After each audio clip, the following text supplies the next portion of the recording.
Today's guest speaker is Brian Abrason. Brian has a ton of valuable knowledge to share with us today about effectively using calls to action. Thank you very much, Cindy. Let's start with the question, why are calls to action, or CTAs, as I'll be referring to them throughout the webinar, so crucial in the success of your charity marketing program? Well, it's really because in this day and age, there's only so much audience attention to go around. It's something that we like to call the attention economy.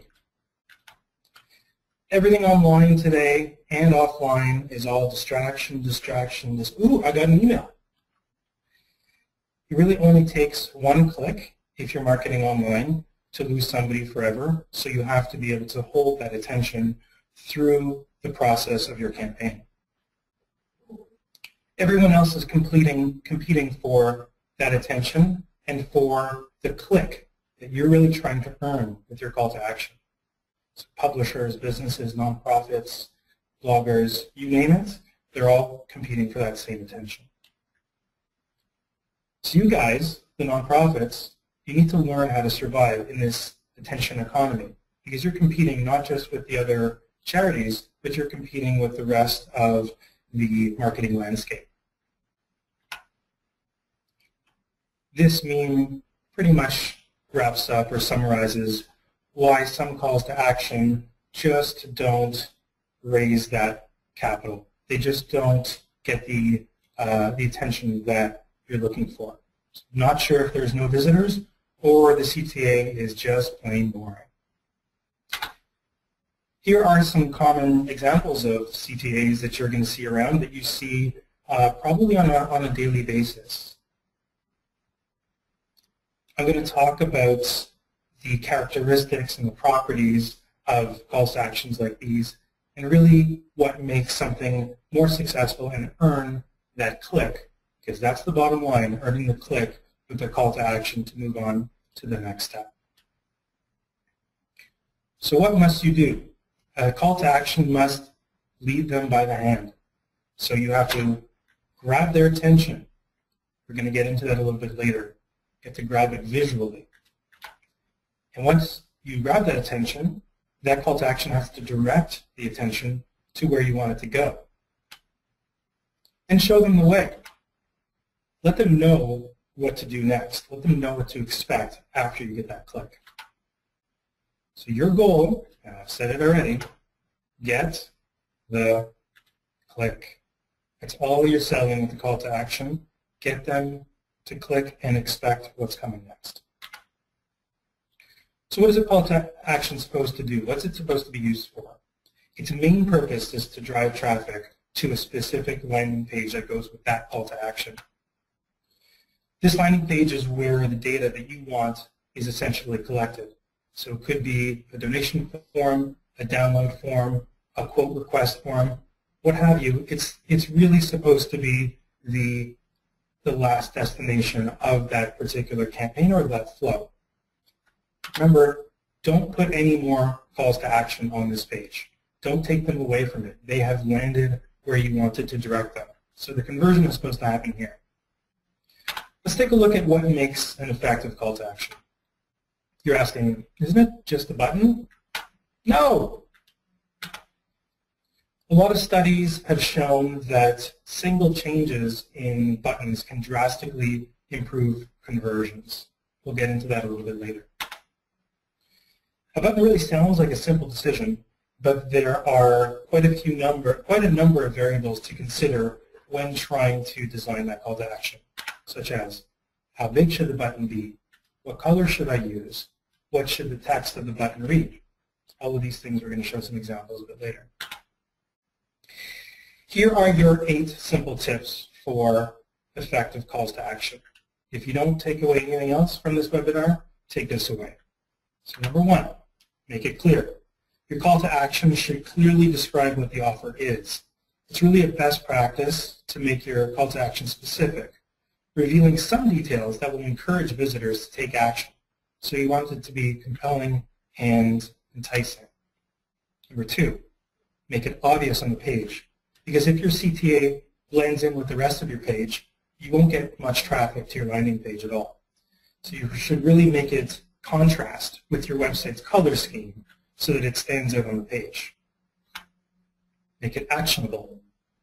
Start with verbs like donate or register. So you're enticing them to take a particular action. That's where you're leading them by the hand. So make it clear what action visitors will be taking on the subsequent landing page.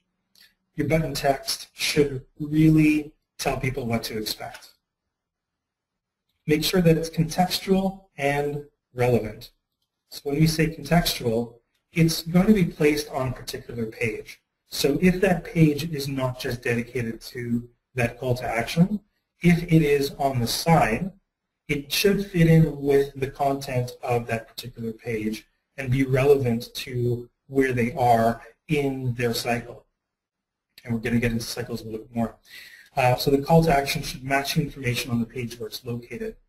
For instance, the verbiage of a call to action on your About Us page will be different from the verbiage on a call to action located in your blog page. So make sure that it's contextual. Align it with the donor cycle that I just mentioned. So different offers appeal to different segments of the traffic that's visiting your site. So we're going to refer to that a little bit later.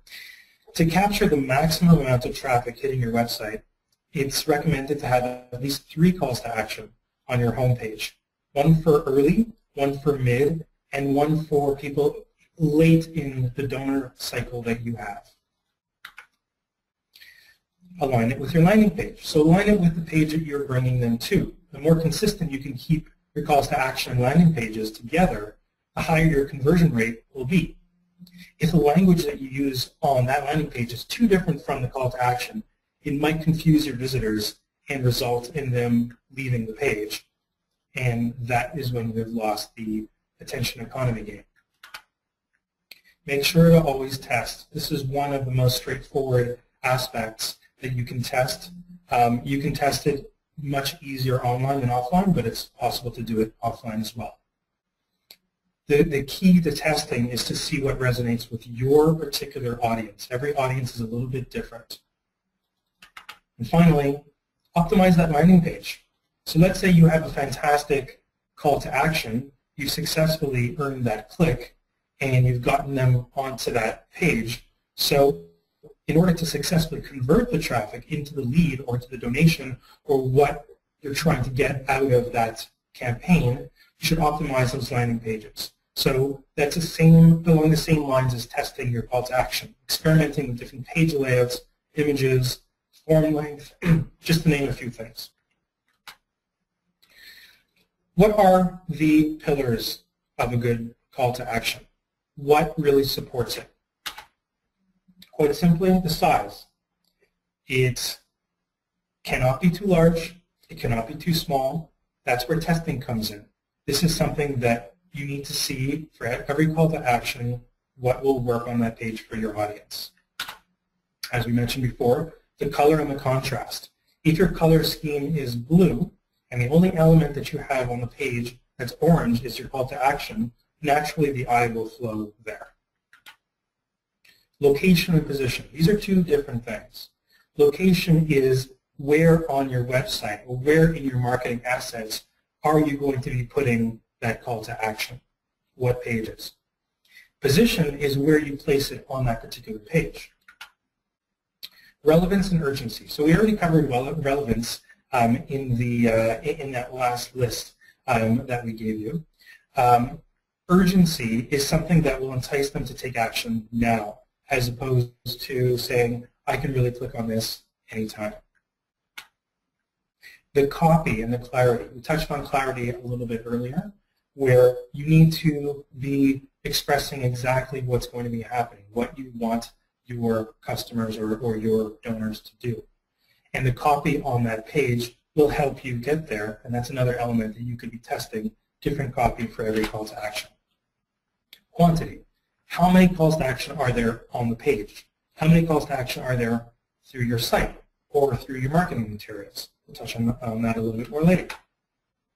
As I said, test them all, find out what works for your particular audience.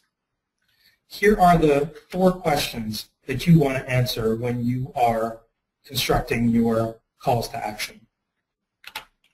So, why me, or why that audience? Your audience needs to care about what you're doing. They need to connect to you on a human level. So you can use pictures, you can tell stories, and do anything that can help your audience relate.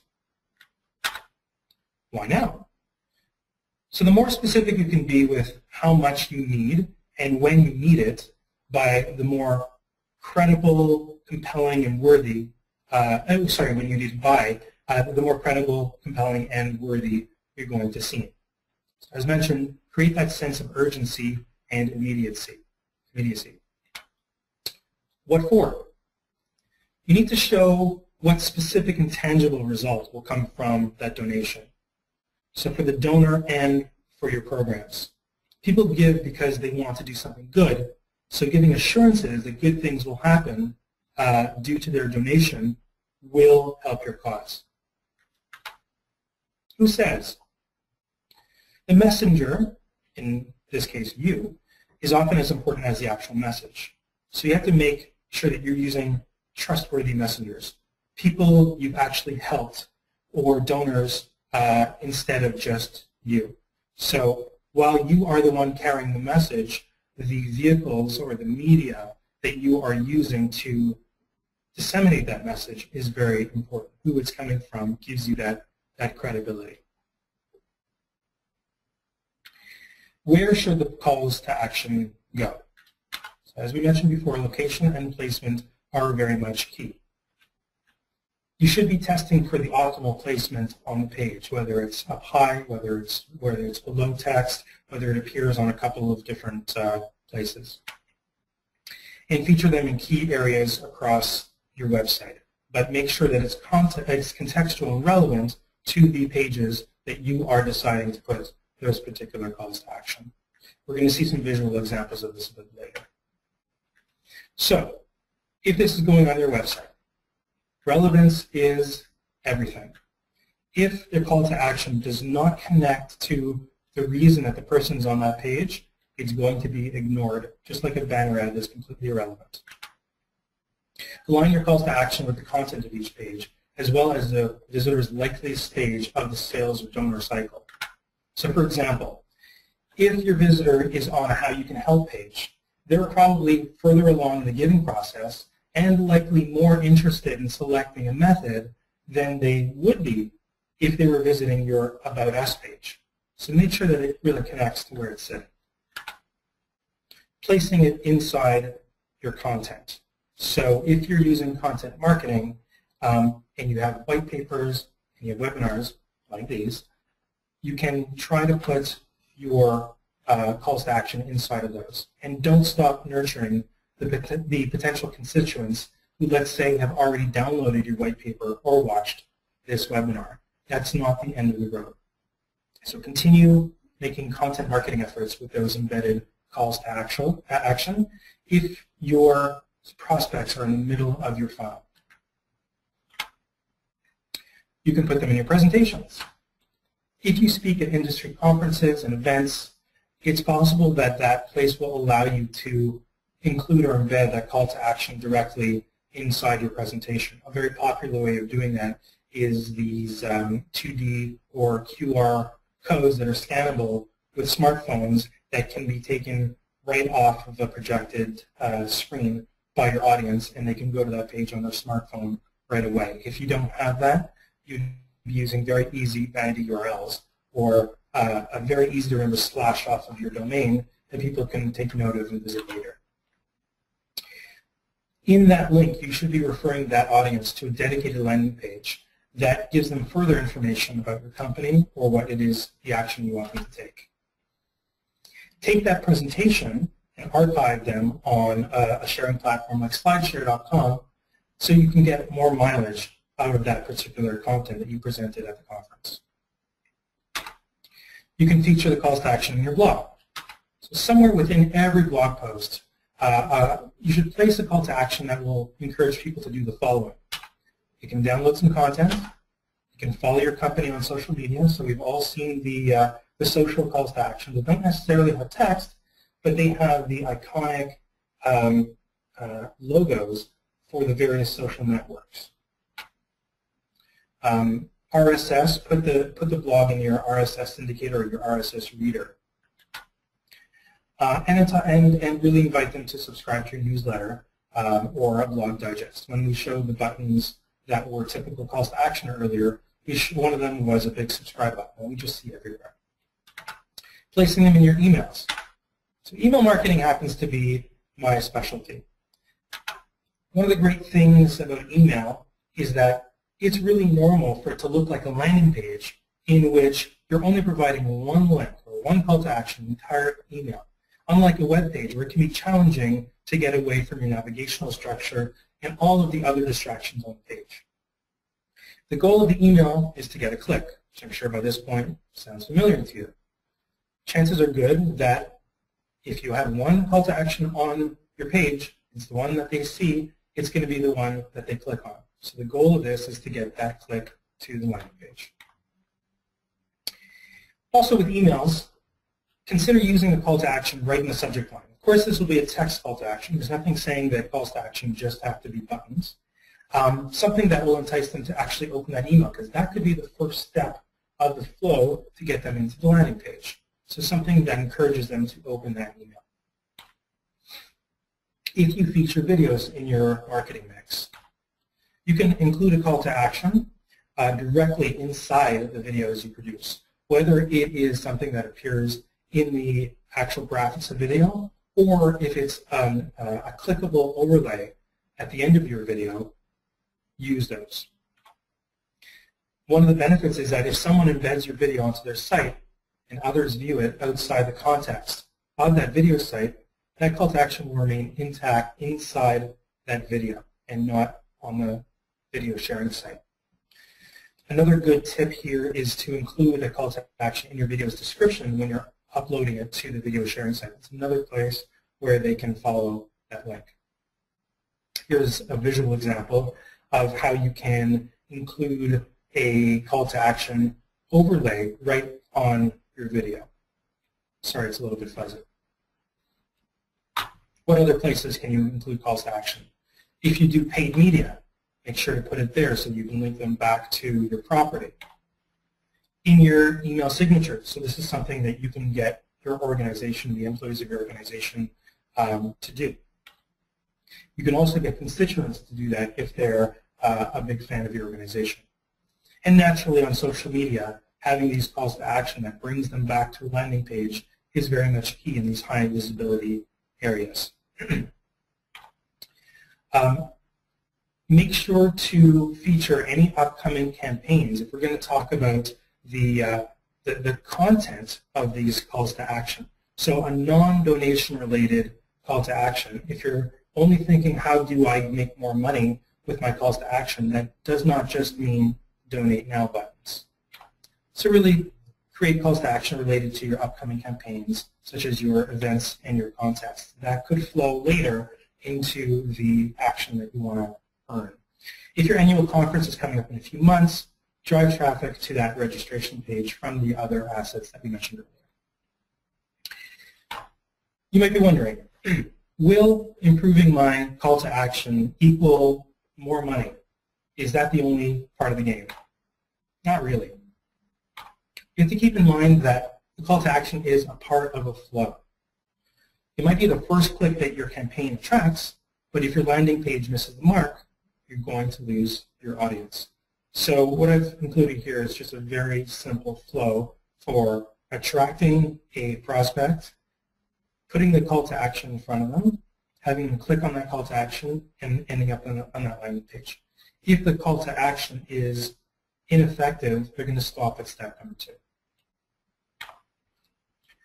More calls to action might actually be better. That sounds counterintuitive, but let me explain.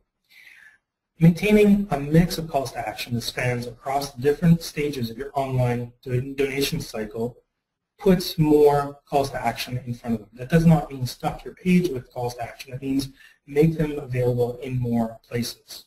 Because the math just says the more calls to action you have across your properties, the more opportunities that you have to convert visitors into donors. The sheer quantity of calls to action also gives you those metrics. It allows you to perform those analytics around the performance of your program. And then you can use those insights to optimize your strategies to really maximize your lead gen. Secondary CTAs. So it is perfectly acceptable to have two different options as an effective solution on pages where people from different stages in your donor cycle have an opportunity to land. So here's one for example. This one has a call to action on the left side that says start a campaign or donate now. These are two separate, visually separate calls to action. Each will appeal to different people according to their interest level or where they are on your cycle. And that's perfectly acceptable. Just make sure that you test it. Here is another example where if the person is not ready to sign up at that point, have them take a tour first. Another example here where the calls to action are not visually separate, which is something that you want to test. Are they different enough? So is the person ready to buy, or do they want to get a demo first? So these are clearly two different stages of your cycle. So you must really be communicating expectations inside the text of that call to action.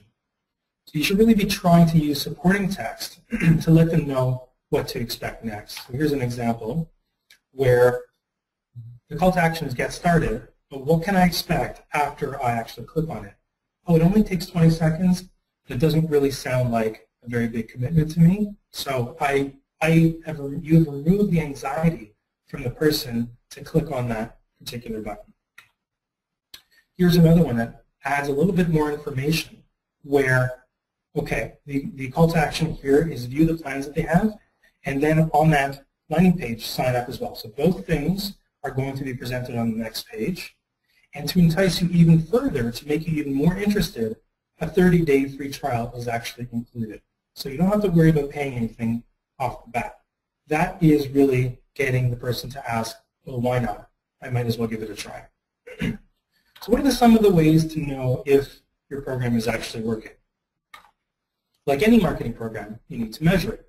So what are the key metrics to track? What are your key KPIs? So your click-through rate.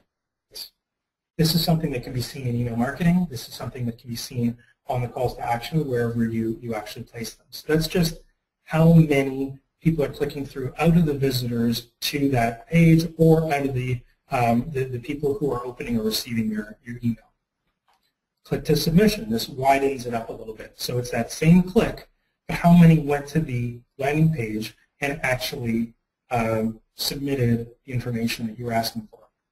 And even wider than that, you can go all the way from impressions, the views that you had either on your email or on your pages, right on through to that submission. So all of these things these indicators will give you different metrics that you can use for your reports. Testing the calls to action can really be fun because you can get very creative. You can test things and experiment with the language and the design of a particular button, different types of compelling copy on a button, and different offers altogether. Maybe at the stage where you're putting that call to action, it's not even time to, maybe you're jumping the gun. You can also test completely different template changes. So this is the housing that surrounds your call to action. Another thing that merits mentioning here is white space is also a very important thing, or can be, around that call to action so that you don't have that distraction around it. It's very, very clear that that's the next step. So here is an example of a test that was run. The content comes here from contentverb.com. And you can see with the blue circles that there's a call to action and a form on the left, in the left example, in the control, all the way in the top on the right side. So it's virtually the first thing that you see when the page loads, and it's what we call above the fold. Or it's completely in the opposite place. So the whole template has changed as well. As you see, the design is virtually different. And you've got calls to action on the bottom left. This particular example generated 304% more conversions. So that is a huge lift in your conversions, but it might be counterintuitive because you're saying, this is a long page. If it loads on my computer, it's going to be above the fold.